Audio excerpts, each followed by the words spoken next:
കിഫ്ബി 25-ന്റെ നിറവിൽ എത്തി നിൽക്കുന്ന ഒരു ഘട്ടത്തിൽ തന്നെയാണ് ധനമന്ത്രി കെ.എൻ. ബാലഗോപാൽ നമുക്കൊപ്പം ചേരുന്നത്. ഗുഡ് മോർണിംഗ് കേരളത്തിൽ. ഏതായാലും 25-ന്റെ നിറവിലാണ്. ഇതിൽ ഏറ്റവും പ്രധാനപ്പെട്ട കാര്യം എടുത്തു പറയേണ്ടത്, ഒരു 2016 തൊട്ടാണ് നമ്മൾ ഇതിനെക്കുറിച്ച് കേട്ടു തുടങ്ങിയത്, വലിയ രീതിയിൽ ചർച്ച ചെയ്ത് തുടങ്ങിയത്. ഇപ്പോൾ ഈ ഇത്രയും വർഷം, ഒരു 10 വർഷം ആകാൻ പോകുന്ന ഒരു ഘട്ടത്തിൽ പക്ഷേ ഈ കിഫ്ബിയുടെ കയ്യൊപ്പ് നമുക്ക് എല്ലായിടത്തും കാണാൻ സാധിക്കുന്നു എന്നുള്ളതാണ് അതിൻ്റെ ഒരു വലിയ പ്രത്യേകത എന്ന് പറയുന്നത്. കിഫ്ബി ഇന്നിപ്പോൾ കേരളത്തിൽ എല്ലാവർക്കും അറിയാവുന്നൊരു പ്രസ്ഥാനമായി മാറിയിട്ടുണ്ട്.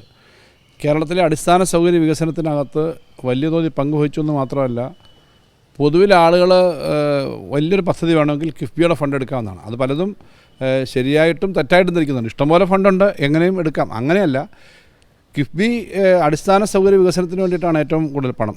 അത് നമ്മുടെ നല്ല നാഷണൽ ഹൈവേക്ക് വേണ്ടിയിട്ട്, ഇതൊരു ഏജൻസിയാണ്. കിഫ്ബി ഒരു ഏജൻസിയാണ്. ഫണ്ടിങ്ങിന് മൊബിലൈസ് ചെയ്തിട്ട് ചെയ്യുക. ഗവൺമെൻറ്റാണ് ടോട്ടൽ ഗ്യാരണ്ടി.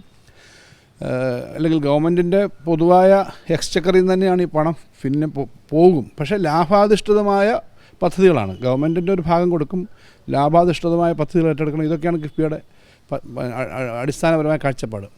അപ്പോൾ നമ്മുടെ നാഷണൽ ഹൈവേ ഇപ്പം വന്നു, 6000 കോടിക്കകത്ത് നമ്മൾ ഇത് കൊടുത്തതുകൊണ്ടാണ്. അടിസ്ഥാന സൗകര്യ വികസനങ്ങളിൽ നല്ല റോഡുകളും ആശുപത്രികളും പാലങ്ങളും മലയോര ഹൈവേയും തീരദേശ ഹൈവേയും എല്ലാം വരുന്നതിന് ഫണ്ടിടാൻ പറ്റുന്നു. ഒരുമിച്ച് പണം മുടക്കാൻ സർക്കാരിന് പറ്റില്ല. കാരണം 10-30 വർഷം കൊണ്ട് ചെയ്യേണ്ട കാര്യങ്ങൾ ഒരുമിച്ച് ചെയ്തിട്ട് പിന്നെ 30 വർഷം കൊണ്ട് പണം തിരിച്ചു കൊടുക്കാൻ പറ്റും. ഇതാണ് കിഫ്ബിയുടെ കാഴ്ചപ്പാട്. കിഫ്ബി അല്ല, നമ്മൾ വീട് വെക്കുമ്പോഴും അങ്ങനെ തന്നെയാണല്ലോ എടുക്കുന്നത്. അപ്പോൾ ഈ ഒരു കാഴ്ചപ്പാടോടുകൂടി പിന്നെ ഇത് ചെയ്യുന്നതിൻ്റെ ഭാഗമായിട്ടാണ് കിഫ്ബി ഇപ്പോൾ ഏകദേശം 90,000 കോടി രൂപയിലധികമുള്ള പദ്ധതികൾ ഇപ്പോൾ ഏറ്റെടുത്തിട്ടുണ്ട്. പണിഞ്ഞ് തീർന്നു വരുമ്പോൾ കുറച്ചുകൂടെ ഫണ്ട് ആവാനാണ് സാധ്യത.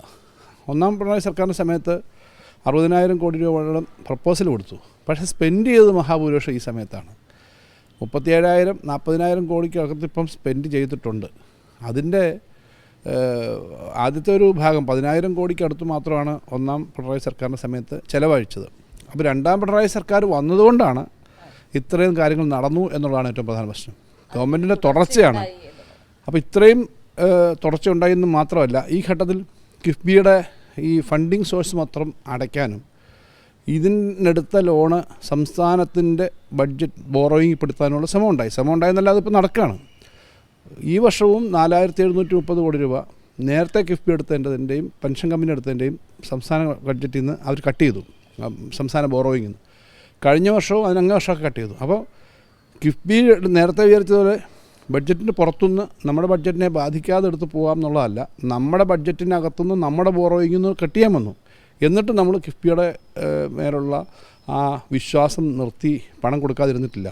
കിഫ്ബി ഇപ്പോൾ ആ കാര്യങ്ങൾ നടന്നുകൊണ്ട് പോകുന്നത് ഈ തരത്തിലുള്ള പ്രതിസന്ധികൾ വന്നിട്ടും അതിശക്തമായ നിലപാട് സംസ്ഥാന ഗവൺമെൻറ് അതിനകത്ത് പ്രത്യേകമായി എടുത്തതുകൊണ്ടാണ്. അപ്പോൾ കിഫ്ബിക്ക് വർഷം തോറും നമ്മുടെ ടാക്സ് കളക്ഷൻ്റെ ഒരു, എന്നുവെച്ചാൽ പ്രത്യേകിച്ചും പെട്രോളിൻ്റെ ഒരു സെസ്സും മോട്ടോർ വെഹിക്കിളിൻ്റെ പകുതി, അങ്ങനെ ഒരു കണ്ടീഷനുണ്ട്. ഇത് കൂടാതെ നമ്മൾ ഇപ്പോൾ അഡീഷണൽ കൊടുക്കേണ്ടി വന്നതാണ് ഞാൻ പറഞ്ഞത് 4,730 കോടി രൂപ ഈ വർഷവും കഴിഞ്ഞ വർഷമൊക്കെ. അപ്പോൾ ഇങ്ങനെയൊക്കെ കൊടുക്കേണ്ടി വന്നെങ്കിലും എന്നാൽ അത് കൊണ്ട് പണിയങ്ങ് സ്ലോ ആക്കാനും നിർത്താനും നമ്മൾ ആലോചിച്ചിട്ടില്ല. അപ്പോൾ സത്യത്തിൽ കിഫ്ബി തുടങ്ങിയ സമയത്തുള്ളതിനേക്കാളും അത് നല്ലൊരു സ്കീമായിട്ടാണ് തുടങ്ങിയത്. കേന്ദ്ര ഗവൺമെൻറ് അതിനകത്തൊരു തടസ്സം ഉണ്ടാക്കിയിട്ട് കിഫ്ബി തുടങ്ങിയ സമയത്തേക്കാളും വ്യത്യാസമാണ് സ്ഥിതി. ഇപ്പോൾ സംസ്ഥാന ഗവൺമെൻറ്റിന് ആ ബർഡൻ എല്ലാം കൂടി നമ്മുടെ സംസ്ഥാന ബഡ്ജറ്റിനകത്തും ബോറോയിങ്ങിനകത്തും വന്നിട്ടും അതിശക്തമായിട്ട് അത് മുന്നോട്ട് കൊണ്ടുപോകാൻ തന്നെയാണ് നമ്മൾ ശ്രമിക്കുന്നത്. ഭാവിയിൽ കുറച്ചുകൂടി റവന്യൂ ജനറേറ്റിംഗ് ആയിട്ട് പദ്ധതികൾ ഏറ്റെടുക്കണമെന്ന് തന്നെയാണ് കിഫ്ബി ആലോചിക്കുന്നത്. അതനുസരിച്ച് കൂടുതൽ മുന്നോട്ട് പോകാൻ പറ്റും. ഈ കിഫ്ബി ഈ രീതിയിൽ പ്രവർത്തിച്ച് മുന്നോട്ട് പോകുമ്പോൾ വിമർശിക്കുന്ന ഒരു പക്ഷത്ത് നിൽക്കുന്ന പ്രതിപക്ഷത്തെ നമ്മൾ കാണുന്നുണ്ട്. പക്ഷേ അതിന് എനിക്ക് തോന്നുന്നു സർക്കാർ മറുപടി നൽകുന്നത് അവരുടെ മണ്ഡലങ്ങളിലെ റോഡുകളും പാലങ്ങളും ഒക്കെ പണിഞ്ഞുകൊണ്ടാണ്. ഈ കേരളത്തിൽ ഈ പൊതുവെ വികസന പ്രവർത്തനം കിഫ്ബി ഉൾപ്പെടെ ഒരു രാഷ്ട്രീയ വേർകൃത്യത്തോടുകൂടി നമ്മൾ ചെയ്യാൻ പറ്റുന്നല്ല, ചെയ്യില്ല. ചെയ്യുമായിരിക്കും. UDFൻ്റെ കാലത്ത് അങ്ങനെ ചെയ്ത അനുഭവം ഉണ്ടാവും. MLA പറയാറുണ്ട്, പല ബഡ്ജറ്റ് അലോക്കേഷൻ ഫണ്ട് വെക്കുമ്പോഴും രാഷ്ട്രീയമായിട്ട് വേർകൃത്യം കാണിച്ചിട്ടുണ്ട്. പക്ഷെ നമുക്കത് പറ്റില്ല. ഒരു വലിയ റോഡ് പണിയുമ്പം ആ റോഡിൻ്റെ തുടർച്ചയാണല്ലോ അത്. തീരദേശ ഹൈവേ ഒരു സ്ഥലത്ത് മാത്രം ഗുണം ചെയ്യുമോ? എല്ലാ വിഭാഗം ജനങ്ങൾക്കും എല്ലാ മണ്ഡലത്തിലും ഗുണം ചെയ്യും. തീരദേശ ഹൈവേയും വലിയ ഹോസ്പിറ്റലുകൾ, മെഡിക്കൽ കോളേജിൻ്റെ ബിൽഡിങ്, ബാക്കി അടിസ്ഥാന സൗകര്യങ്ങൾ, സ്കൂളുകൾ, 40,000-ലധികം സ്കൂൾ ക്ലാസ് മുറികൾ തന്നെ ഹൈടെക് ആക്കി. മിക്കവാറും ചെറുകിടയും വൻകിടയുമായിട്ടുള്ള പല പദ്ധതികളും, ഞാൻ സ്കൂൾ മാത്രമല്ല ആശുപത്രി കെട്ടിടങ്ങളും, വലിയ ആശുപത്രികൾ. ഇന്നലെ കൂത്തുപറമ്പിൽ ഒരു ആശുപത്രി കെട്ടിടം ഉദ്ഘാടനം ചെയ്തു, 12 നിലയാണ്. എന്നുവെച്ചാൽ അവിടെ പോയവരെന്നോട് പറഞ്ഞത് വലിയ ഹോസ്പിറ്റലുണ്ട്, കിംസ്, ആസ്റ്റർ മെഡിസിറ്റി, ഇങ്ങനെയൊക്കെയുള്ള ഹോസ്പിറ്റലിൻ്റെ അതേ നിലവാരത്തിലാണ്. അപ്പം ഭാവിയിൽ കേരളത്തിന് വലിയ അസറ്റാവുന്ന നിർമ്മാണ പ്രവർത്തനങ്ങൾ രാഷ്ട്രീയത്തിൻ്റെ അടിസ്ഥാനത്തിലല്ല നമ്മൾ മാറ്റിവെക്കുന്നത്. എല്ലാ സ്ഥലത്തും നോക്കുക. ഇപ്പോൾ വൻ നഗരങ്ങൾ, ഇപ്പോൾ എറണാകുളം നഗരത്തിൽ എത്രയോ വലിയ വികസനം വരും, നഗരങ്ങൾക്ക് കൂടുതൽ വരും, നാഷണൽ ഹൈവേക്ക് പിന്നെ കൂടുതൽ പണം വരും. അപ്പോൾ രാഷ്ട്രീയ അടിസ്ഥാനത്തിൽ ഒന്നും പറയാൻ പറ്റില്ല അവർക്ക്. പിന്നീട് ഇവർ തന്നെ എന്തെങ്കിലും പറഞ്ഞുകൊണ്ടിരിക്കുക. അവർ തന്നെയാണ് കിഫ്ബിയുടെ പേര് പണം വേണ്ടെന്ന് അവർ പറയാനും പറ്റില്ല. അത് പറയണമെന്നല്ല ഞാൻ പറഞ്ഞു. പക്ഷേ അവർക്ക് കിഫ്ബിയുടെ പദ്ധതികൾ അവരുടെ മണ്ഡലങ്ങളിലും എല്ലാ സ്ഥലത്തും ജനങ്ങൾക്ക് വേണ്ടിയിട്ട് കിട്ടുന്നുണ്ടെന്നറിയാം. രാഷ്ട്രീയത്തിന് വേണ്ടി ചില വിമർശനങ്ങൾ ഉന്നയിക്കാൻ ശ്രമിച്ചെങ്കിലും അതൊക്കെ അംഗീകരിക്കുന്നില്ല ജനങ്ങൾ. ഗവൺമെൻറ് അംഗീകരിക്കാത്തതല്ല, ഗവൺമെൻറ് അക്കാര്യത്തിനകത്ത് കൃത്യമായി മറുപടി പറയുന്നുണ്ട്. പക്ഷേ ജനങ്ങൾക്ക് തന്നെ അറിയാം ഈ കിഫ്ബിയോട് അവരുടെ അടുത്ത സമീപനം ശരിയായില്ല എന്ന്.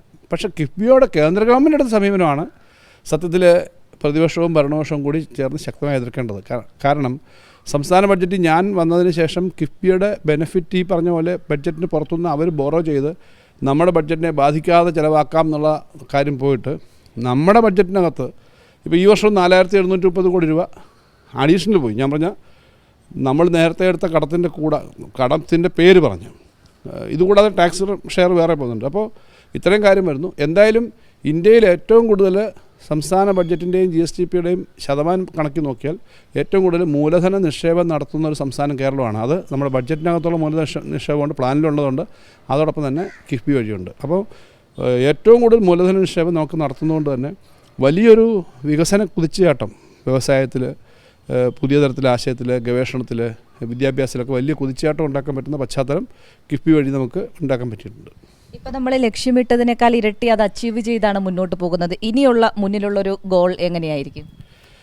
അടിസ്ഥാന സൗകര്യ വികസനത്തിനകത്ത് കുറേയേറെ കാര്യങ്ങൾ നമുക്ക് ചെയ്യാൻ പറ്റിയിട്ടുണ്ട്, ഇനിയും ചെയ്യാനുണ്ട്. ഇപ്പോൾ ഉദാഹരണത്തിന് ഞാൻ ബഡ്ജറ്റുകളിൽ കൂടെ കൊണ്ടുവന്ന് നമ്മുടെ എഡ്യൂക്കേഷന്, റിസർച്ച്, എംപ്ലോയ്മെൻറ്റ്, ഈ ജനറേഷന് വേണ്ടിയിട്ടുള്ള കൂടുതൽ കാര്യം വേണമെന്നാണ്.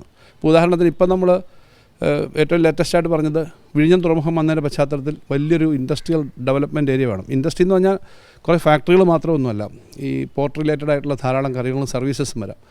അതിന് വിഴിഞ്ഞം, കൊല്ലം, പുനലൂർ ഒരു കോറിഡോർ, ഇത് അവിടെ മാത്രം നിൽക്കുന്നതല്ല, കേരളത്തിൽ അങ്ങോളം ഇങ്ങോളമുള്ള ഇൻഡസ്ട്രിയൽ ഗ്രോത്ത് സെൻറ്റേഴ്സ് വേണം. ഇപ്പോൾ കിഫ്ബിയുടെ തന്നെ വലിയ ഫണ്ടിങ് സഹായം കൊടുത്ത് തന്നെ അതൊക്കെ റവന്യൂ മോഡലിലാണ്, തിരിച്ചു കിട്ടേണ്ടതാണ്. പിന്നെ കൊച്ചി, ബാംഗ്ലൂർ, ഇടനാഴി, പാലക്കാടൊക്കെ വലിയ തോതിൽ 10,000 ഏക്കർ അവിടെ തന്നെ ആ ഭാഗത്ത് എടുത്തിട്ടുണ്ട്. കണ്ണൂർ, കോഴിക്കോട്, കണ്ണൂർ, മാംഗ്ലൂർ, ഇതുപോലെ ഇടനാഴി. ഞാനീ പറഞ്ഞ ഈ തിരുവനന്തപുരം, വിഴിഞ്ഞം കേന്ദ്രീകരിച്ചുള്ള കാര്യങ്ങൾ. ഇപ്പോൾ IT പാർക്കിന് ഫണ്ട് ചെയ്യുന്നുണ്ട്. യൂണിവേഴ്സിറ്റികളിൽ വിദേശ സ്റ്റുഡൻസ് ഉൾപ്പെടെ വന്ന് പഠിക്കണമെന്നാണ് നമ്മുടെ കാഴ്ചപ്പാട്. എന്നാലും നമ്മുടെ ക്വാളിറ്റി, നമ്മളൊരു നല്ല എഡ്യൂക്കേഷൻ ഹബ്ബായിട്ട് മാറണം. അതിന് നല്ല ഇൻ്റർനാഷണൽ ഹോസ്റ്റൽ, കോളേജുകൾ ഹോസ്റ്റൽ, ഇങ്ങനെയൊക്കെയുള്ള ധാരാളം കാര്യങ്ങൾ ചെയ്യുന്നുണ്ട്. അപ്പോൾ കുറച്ചുകൂടി റവന്യൂ ജനറേറ്റിംഗ് ആയ പുതിയ തലമുറയ്ക്കും നിലവിലുള്ളവർക്കും കൂടുതൽ വരുമാനം കിട്ടാവുന്ന തരത്തിലേക്കുള്ള നിക്ഷേപ പദ്ധതികൾ കുറച്ചുകൂടെ പ്രയോറിറ്റി കൊടുക്കും. ആ റവന്യൂ ജനറേറ്റിംഗ് ആയ പദ്ധതികൾ വരുമ്പോൾ കിഫ്ബിക്ക് കുറച്ചുകൂടി കൂടുതൽ ഇൻവെസ്റ്റ് ചെയ്യാൻ പറ്റും. ഇപ്പോൾ തന്നെ ഇൻവെസ്റ്റ് ചെയ്യാൻ ആവശ്യത്തിന് പരിപാടികളെല്ലാം ചെയ്യുന്നുണ്ട്. പക്ഷേ കുറച്ചുകൂടി നന്നായിട്ട് ഇൻവെസ്റ്റ്മെൻറ്റ് നടത്തിയിട്ട് നമ്മുടെ നാട്ടിലെ തൊഴിൽ സാധ്യതകളും ഗവേഷണവും, കാരണം ഹൈ എൻഡ് ഗവേഷണവും ഒക്കെ ഉണ്ടെങ്കിലേ ഇനിയത്തെ കാലത്ത് നമുക്ക് കൂടുതൽ മുന്നോട്ട് പോകാൻ പറ്റും. അപ്പോൾ വിദേശത്ത് തന്നെയുള്ള ആളുകൾ, മലയാളികളല്ലാത്തവരും പുറത്തുള്ള മലയാളികൾ ഉൾപ്പെടെ ഇവിടെ വന്ന് പല കാര്യങ്ങളും ചെയ്യാവുന്ന തരത്തിലേക്ക് കാര്യങ്ങൾ വരുന്നുണ്ട് എന്നുള്ളത് നമ്മൾ കാണുകയാണ്. അപ്പോൾ അത്തരം കാര്യങ്ങൾക്ക് കൂടുതൽ പ്രയോറിറ്റി കൊടുത്ത് മുന്നോട്ട് പോകുമായിരിക്കും. കാരണം എക്കണോമി നിലനിൽക്കാനും ഒരു സിസ്റ്റത്തിനെ നിലനിർത്താനും നമുക്ക് കഴിഞ്ഞില്ലെങ്കിൽ ഏത് സാധനവും പരാജയപ്പെടും. അപ്പോൾ കിഫ്ബി ആയാലും നമ്മളിപ്പം നേരിടുന്നൊരു ചലഞ്ച് അതിൻ്റെ റവന്യൂ ജനറേഷൻ കൃത്യമായി വരുന്ന പദ്ധതികൾ വേണം. ചില ആളുകളുടെ വിചാരം എത്ര പൈസ ആയാലും കുഴപ്പമില്ല, ഇതൊക്കെ എവിടുന്നേലും വരും. അങ്ങനല്ല, അത് പറ്റില്ല. കുറേ പദ്ധതികൾ ജനറലായിട്ടുള്ളത് വേണം, എന്നാൽ വലിയ തോതിൽ ഇൻവെസ്റ്റ്മെൻറ്റ് വേണ്ട, സംസ്ഥാനത്തിനും സ്ഥാപനങ്ങൾക്കും റിട്ടേൺ കിട്ടുന്ന പദ്ധതികളും നല്ലതുപോലെ ഉണ്ടാകുന്നതിനുള്ള മുൻകൈ ഉണ്ടാവണം. എന്നാലേ ഇത് നല്ലപോലെ പോകാൻ പറ്റുള്ളൂ. തീർച്ചയായും വളരെയധികം നന്ദി മിനിസ്റ്റർ. അങ്ങനെ തന്നെയാണ് മനു. ഏതായാലും കിഫ്ബി ഇനിയും മുന്നോട്ട് വയ്ക്കുന്നത് നിരവധി പുത്തൻ ആശയങ്ങൾ കൂടിയാണ്. ഏതായാലും കിഫ്ബിക്ക് നമ്മുടെ വകയും എല്ലാവിധ ഭാവുകങ്ങളും ഈ ഒരു ഘട്ടത്തിൽ നേരുന്നു.